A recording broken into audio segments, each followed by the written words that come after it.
لتانجرو سلیمانیه روزانه افکارگاه دکاره 1000 متر دکتان یعنی بگواسنا هوا سارد و گرم درست بکرد. بو یکم جار لکردستان و عراقه افکارگاه برای آمیرن فال اتوماتیک 3 جورن دکتان درست دکن.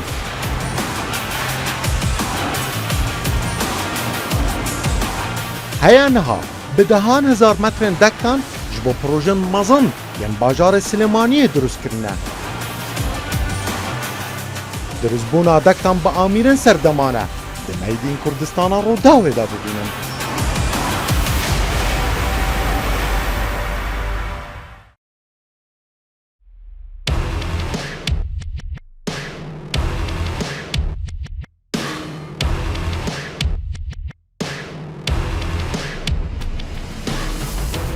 پیشکفتنا بردوام یا بیناسازی و درزبونا پروژه مزن نیشتجیبونه لحرم کردستانه و درزبونا آواهی مزن حکومی تایبت لباجر مین کردی بویا در فتک مزن جبو پیشسازی کرستین بیناسازی لتوای باجر کردستانه.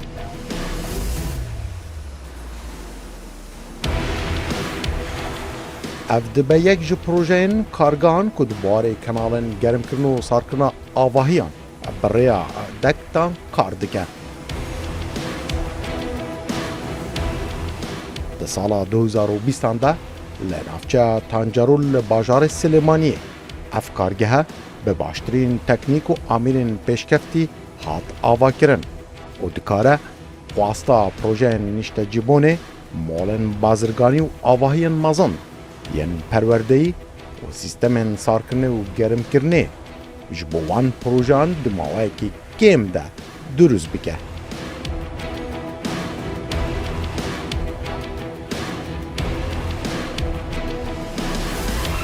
بینن میدین کردستان حسکرین بر همین من خمالی عبدما باش بید ام برنامه کان نو یا میدین کردستان ایجار لتانجرو جه پیشسازی لباجار سلیمانی لگلهوینه.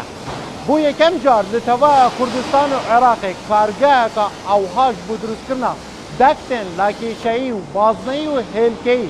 به باشترین آمیرن سردمانه و پیشکفتی روبوتی اف کارگاه باریکاریا گنجن من بازار سلیمانیه دکارن به باشترین شواز و آمیره دکتن جبو مصرین پروژن ما لتوا کردستان و عراق درست بکن. برنامه ایجار یا میدین کردستان دال گلمبن از دلرتنی ول گلابم و نشانی وابدین هم آمیرن اوی کارگه هم جیگنجن من سلیمانیه جواب آوایی که پروفیشنال اواندکتان درست بکن. به تن دناوا پروژه نشتجیبونه ده لباجار سلیمانی زیدتری 30,000 متر دکتان اوی کارگه درست کرینه و گریدانه.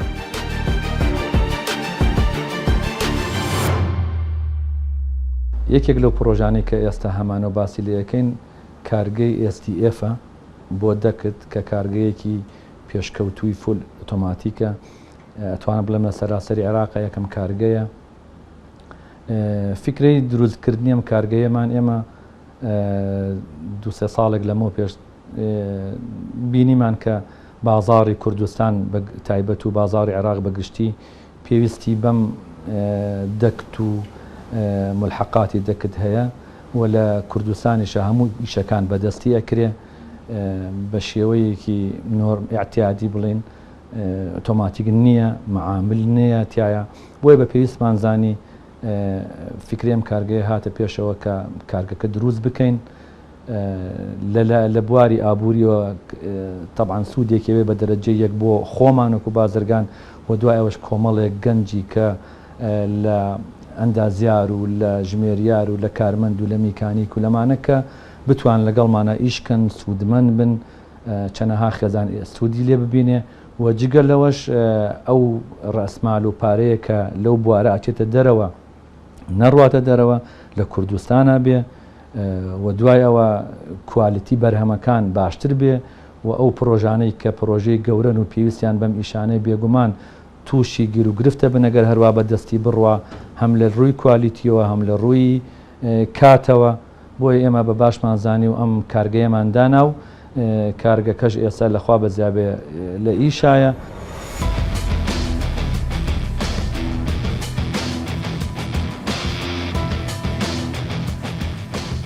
ev kargehe dikare sê curên dekitên lakêşeyî, bazineyî û hêlkeyî her ji 5 santîm heya digeha metrek û 6 santîm berhem bîne û dikare di rojekê de 1000 metrên dektan berhem bîne. Ev kargehe dikare helgirên kêbilên karebê ku jê re dibêjin cable tray bi paniya 5 santîm heya 1 metr û bîstîriya 0.6 milîm heya 2 milîm berhem bîne. Amirên vê kargehê dikare di yek roj de heya 600 metrên cable tray bi paniya 10 santîmetr drûst bike.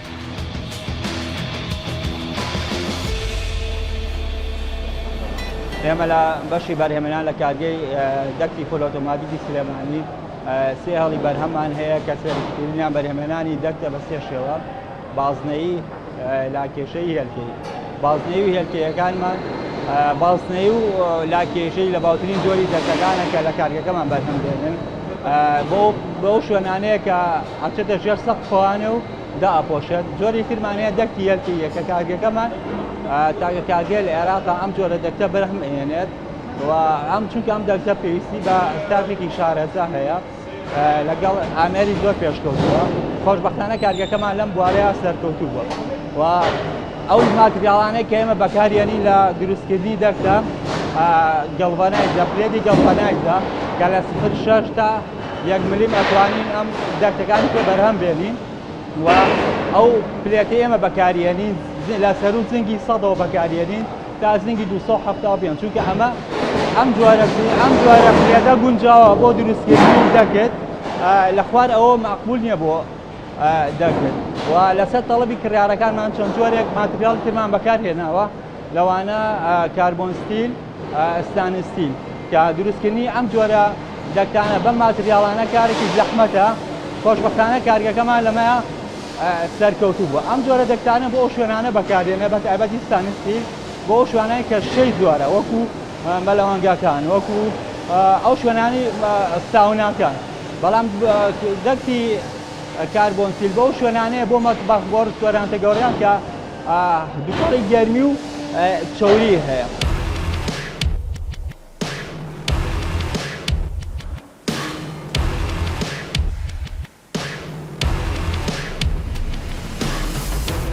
Pêncî gencên me yên Kurdin bajarê Silêmaniyê sî amîrên robotîkên fol otomatîk yên vê kargehê pir rêve dibin. Masterên projeyên niştecîbûnê yên wan li bajarê Silêmaniyê dakir ji bo sîstemên wan yên sarkirinê evê kargehê durustkirine.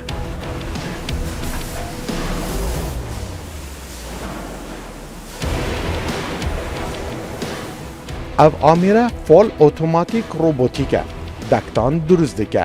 Ev rolên pilêtane ji bo dektan tên karanîn. Ku pilêtê wane jî ji 0.6 milîm heya 1 milîm dikare bi karbîne û bike dek. Hemû pilêtên wan galvanîze an ku dije jengar e. Ev amîrehenê di yek dem ji mêr de bi tenê 200 metrên dektên lakêşeyî berhem tîne.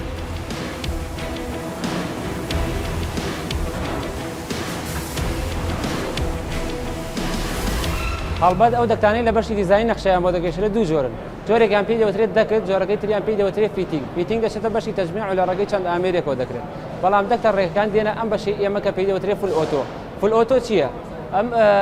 پلێت هەیە بە ڕۆڵە داخڵمان کردووە، ڕۆڵەیەکە یعنی داخڵمان کردووە لەسەر جیازەکە. پاشان جیازەکە خۆمان قیاسی پێدەین، قیاسی دەکتەکانی پێدەین، خۆی بۆ قیاسە دەکتەکان دروست دەکات. لێرە نەخش دەکاتە دەکتەکانەوە بۆ پتەوکردنی دەکتەکان. پاشان نێرومێکە جیاکاتەوە ئەچێتە بەشی مێکردن. دوای کردنی مێیەکە بۆ دەکتەکە ئەچێتە بەشی فلنجە. دوای ئەوەی هەردوو لای دەکتەکە فلنجە کرا ئەچێتە بەشی ڕۆبۆت. ڕۆبۆتەکە ئیشی ڕۆبۆتەکە نیشتانەوەی دەکتەکەیە. دوای دەرچوونی دەکتەکە لە فول ئۆتۆ ئەچێتە سەر دوو ئامێری تر کە ئەوانیش ئۆتۆماتیکن. ئەمە ژوا دەکات ئاستی بەرهەمێنان زۆر بەرز بێت. تەنها بەم شێوازەش لە کارکردن دەتوانرێت کاری دەکتی پرۆژە گەورەکان دابین بکرێت. دوای ئەوەی دەکتەکان تەواو بوون و هەمووی ئامادەکرا هەمووی ئامادە دەکرێت بۆ گواستنەوەیان بۆ کڕیار پێش گواستنەوە جارێکی تر چێکی کوالیتی دەکرێت هەست گیر و گرفتێکی هەبێ چارەسەر دەکرێت.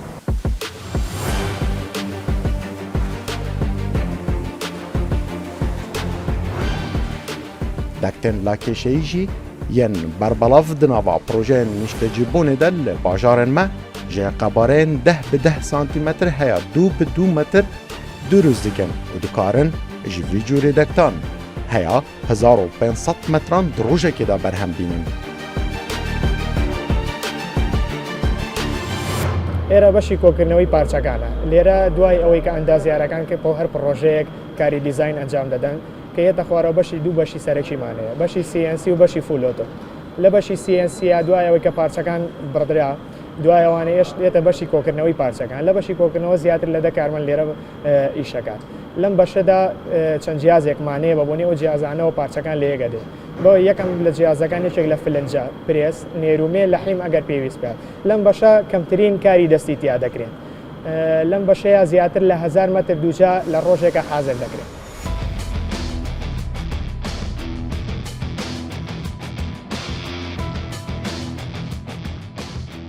هەموو سیستەمên بەڵافبوونا هەوای دناوا دەکتان da birêya bername û sîstemên taybet li dofrêsayên cîhanî û endaziyarên paspor di vî buwarî de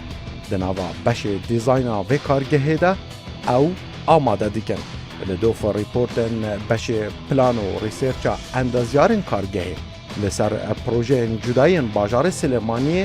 ev beşe hemû dektên wan dîzayn dikin. ئەمە وەکو بەشی دیزاین لە کارگەی SDF سەرەتا کە تیمەکانمان مەجموعەیەک ئەندازیار کە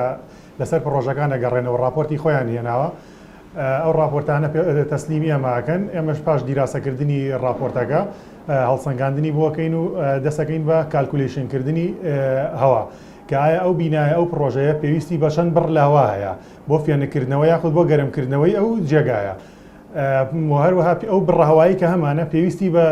چ خێراییەکە بۆی بگاتە هەموو نقطەکانی و هەموو شوێنانی کە پێویستیان بە هەوا هەیە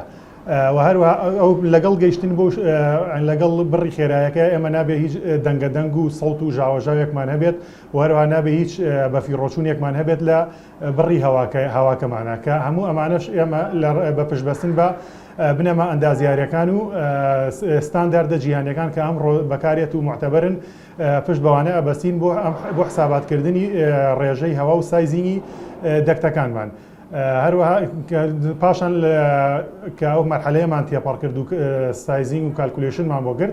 لە ڕێگەی سۆفتوێری تایبەتی خۆمانەوە بە شێوازێکی سێدووری و ئاتە سریدی دەستەکەین بە دیزاینکردنی دەکتەکانمان بۆ ئەوەی کە واقعەکە لە بەرچاومانە بێت و تووشی هیچ غەڵەتێک نەبین. هەروەها بۆ یەک شتیگەش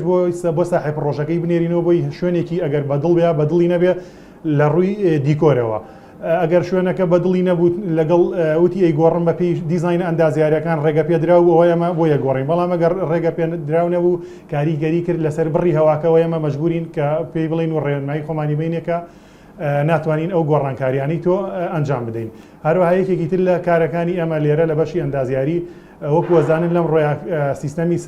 ساردکردنەوە گەرمکردنەوەی بینا و باڵەخانەکان زۆرن وەکو چیلەر و VRF و پاکەی جوینێت و ئەوانە کە ئێمە لەم لێرە یارمەتی کڕیار و ساحب ڕۆژەکانی کە باشترین و گونجاوترین سیستەم هەڵبژێرێ بۆ بە پێی بینا و باڵەخانەکانی خۆیان کەچی گونجاو بوویان ئەوە هەڵبژێرێت.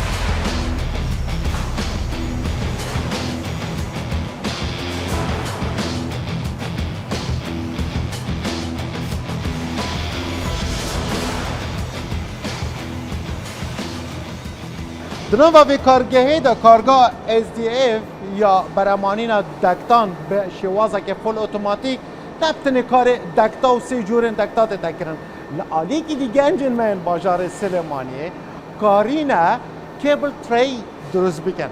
اف کیبل تری آنکو هلگیر کیبران لعالی سری و لپروژه مازن بلکه هودی به بینر می کرسن مینا اوان کیبل ترین هنه آنکو هلگیر کیبل bu baştırın şevaz و کوالتی گنجن من باجار سلیمانی نوا وی کارگاهی دا دکارن اوان جوره کیبل تریا درست بکن اف اميري البشمان ايكشوان اميرين سينسيين ليزريه بريا ليزري افان كيبل تريا دروز ديكا دكاره هي 600 متران دروجه دا دروز بك بريا ابي الليزري هاني دكاره بباشترين شواز و هر تشتكي تو بخازي اف اميري هاني دكاره بوتا ببرا و بروفيشنال ترين شواز دكاره كيبل تري و هر تشتكي دي دكارن دروز بكن تشتكي دنوا ابي اميري ده هي كاكشمان اگر وان نوزلا بده من اگر زحمت نبيت دست خوش اف نوزلن هنه ين بچوك اگر شهاب کارن خو بدن نشاني وابدن اوین هنه تشكو ليزر تعداد چت دوف او بليت اب كارتين ان کا چند مليمه اوان نوزلن هنه بچوك تخنه ابي اميري بريكا ليزر او جداس بيكا كارخا دیگه کاکشوان کارمند و برپرسر سر اوی آمیرانه فرم کاکشوان بگوره او هاتیه لوگوی تور آمدیا رو داوی ناو میدین کردستانه حاضر کریا نه آمیدست بکن امی نشانی هوا بدین که اف سینسیه هنه چند بکوالتی و ورد دکاره دشتان ببره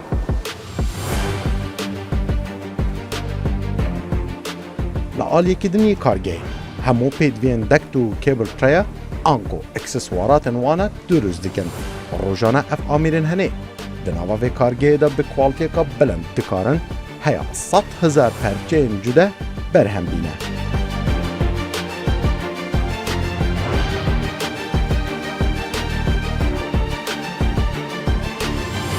هێڵی دوای بەرهەمان بردێ لە دروستی پاشکۆکانی دەکرد کەوانیش بریتین لە کۆرنەر فلنجە کلێپس کە ئەمانە پێشووتر هەمووی لە دەروی وڵات هاوردەی وڵاتەکەمان کراوە خۆشبەختانە ئێستا کارگەکەمان ئەم جۆرە بەرهەمە ئەکاتە بازاڕەوە بە کوالیتیەکی بەرز و بە ڕێژەیەکی زۆر ئەتوانین ئەم ڕۆژانە لە سەرود هەزارەوە هەر یەک لەم بەرهەمانە بخەینە بازاڕەوە جۆری سێمی هێڵی بەرهەممان بریتە لە دروستکردنی کێبڵترەیی کێبڵلادەر لەگەڵ ملحقاتەکانی وەکو جۆین سەپۆرت و کەڤەر و لەگەڵ عکس و تەقسیم و ئەمانە کە ئەمانش بە هەمان شێوە لە دەروی وڵات هاوردەی وڵاتەکەمان کراون خۆشبەختانە ئێمە ئەمانە خێنە بازار و پێداویستی بازارمان پڕ کردوتەوانێ لەگەڵ ئەمانەیە ئێمە دوو جیاتی زۆر پێشکەوتومان هەیە ئەوش فایبەر لەیزەرە لەگەڵ CNC پرێسە کە ئەم بەرهەمان لەسەر تەڵەبی کڕیارەکانمان هەندێک جار نەخشی CNCیان بۆ ئەکەی و دروستکردنی بۆردی کارەبایی و دروستکردنی بۆردی کیویسک ئەوەی کە ماوەتە ئەم بەشانەی کە باسمان کرد هەمووی بە ئامێری پول ئۆتۆماتیک ئەکرێت کەمترین ئیشی دەستی تایە ئەتوانین بە ڕێژە لە ساعت بکەین بە لە ساعت 10 ئیشی دەستی تایە و ئەوەی گرنگ بێت لەم بەشەیە هەر هەمووی بە کوالیتی کۆنترۆڵە چێک ئەکرێتەوانێ پێشەوەی بچێتە ناو بازاڕەوە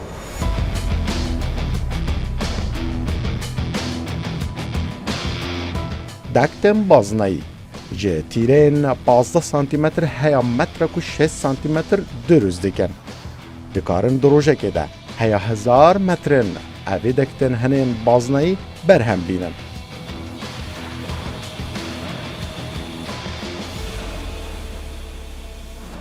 ئەم بەشە بەشی دیکتی یەکەی و بازنەیە لەم بەشەدا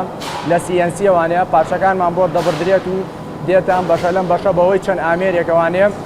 هەڵدەسین بە کۆکردنەوەی پارچەکان و پارچەکان لەم بەشەدا ڕۆژانە نزیکەی 700 مەتر زیاتر ئینتاجمانەیە و جیاکردنەوەی دیکتی یەکەی و بازنەی وەک لە دیکتی لاکێشەیی ئەوەیە کە لە دیکتی یەکەی و بازنەییدا هەم بە فیڕۆچوونی هەوا هەم سەوتی هەوا کەمترێکە و شێوەیەکی جوانتریشیە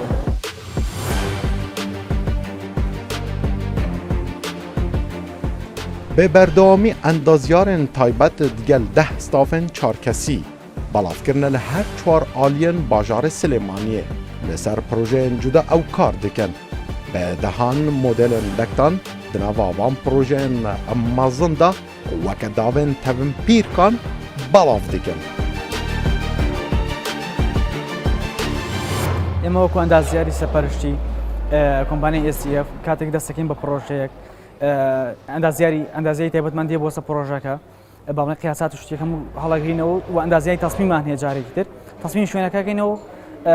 ئیتر دەکتەکانی بۆ دێت دوای ئەوە کە دەکتەکەی بۆ هات وەکو ئەم مەکتەبە کە ئێستا هەمانە کە نزیکی تەقریبەن 5000 متری پێویستە لەو 5000 متر ئێمە تقریبا خۆی مودەکەی کە پێمان درراو لە مای مانگێکە بەڵام ئێمە تقریبا لە مای 2 هەفتە بۆ 3 هەفتە هەوڵین هەر 5000ەکەی تەواو بکەین و ئەمەش ئێستا لێرە دەکتی لاکیشەیمان بەکارهێناوە کە بۆ هەر ژوورێک بەجیا بە تەقسیمات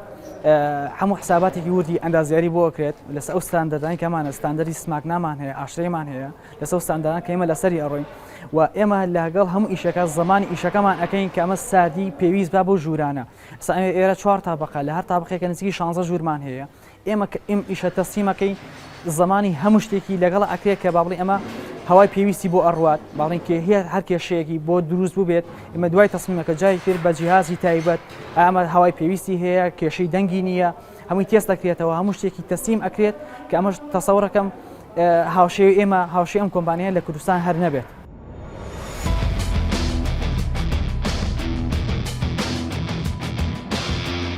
ئەف ئاواهی هەنێ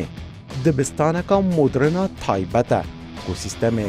fênkirina wan an ku sarkirinê bi baştirîn sîstem birêya dektên evê kargehê hatîne girêdan.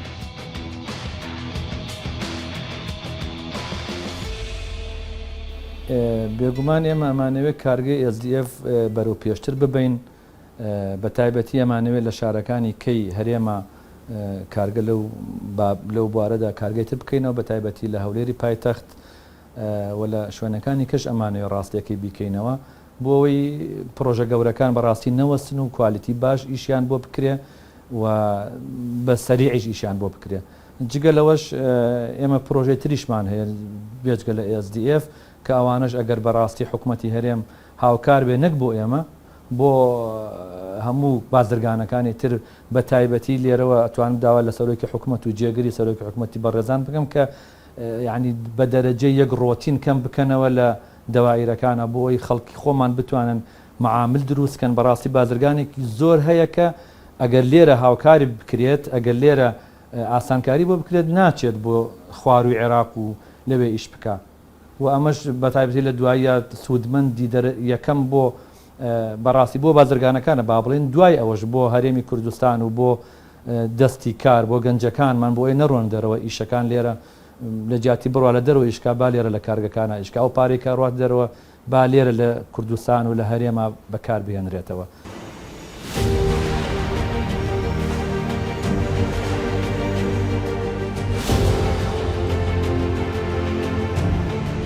ev dibe yekemîn kargeha fol otomatîk ya dektan li tevaya Kurdistan û Iraqê li bajarê Silêmaniyê hatiye danîn ku dikare di dema 24 dem ji mêran de 1500 metrên dektan bêdestkariya mirovan durust bike. Her wiha karê avakerên projeyên mezin li Kurdistanê ji bo sîstemên sarkirina wan bi baştirîn kualitî evê kargehê karê wan asantir lê kiriye.